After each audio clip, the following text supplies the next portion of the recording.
Hello' friend, আজি আমি কাম কৰি আছোঁ মৰ্ণিঙৰ পৰা। এখন আহিছে আপোনাৰ কলাক্ষেত্ৰৰ ওচৰৰ পৰা, এইখন পানী চকুৱাৰ, এইখনো পানী চকুৱাৰ। গোটেইখনৰ কাম কৰি থকা হৈছে বৰ্তমান। এইখন আমাৰ দোকান কাৰ মেডিকেল, আৰু দুখন তিনিখন গাড়ী পৰি আছে। এইখন আজি ওলাই যাব আৰু দুখন গাড়ী কাইলৈৰ পৰা কাম কৰা হ'ব।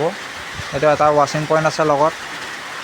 পাৰ্টছৰ দোকান এখন খুলিম বুলি ভাবি আছোঁ, খুলিম আৰু শীঘ্ৰে যিমান পাৰোঁ সোনকালে।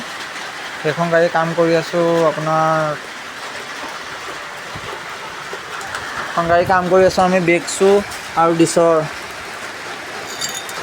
ডিছ গোটেই গুচি গ'ল। নতুন ডিছ লগোৱা হ'ল, ব্ৰেক শ্বু লগোৱা হ'ল নতুন, এইটো পেকেট বছৰ লগাওঁ আমি এখন গাড়ী। আৰু সেইখনৰ কাম কৰা হৈ আছে আপোনাৰ, মবিল লিক কৰি থাকে, গিয়াৰৰ মবিল লিক হৈ আছিলে, গিয়াৰৰ অইল চিলৰ কাম কৰি আছে এখনৰ। এইখন গাড়ী খোলা হৈ গ'ল, সেইকেইটা ফিটিং কৰিম। বৰষুণৰ কাৰণে কৰিব পৰা নাই। জুবিন দাৰ চিনেমাৰ অপেনিং হোৱাৰ কাৰণে বৰষুণ দি আছে বুলি ভাবিছোঁ আমি। জয় জুবিন দা। কেনেকুৱা পাইছে কাম কৰি? ভালেই পাইছোঁ। আমাৰ এইটো কাৰ মেডিকেল, নেঘেটিং বজাৰ ৰোড, সোমাই আহিলে দেখিবই।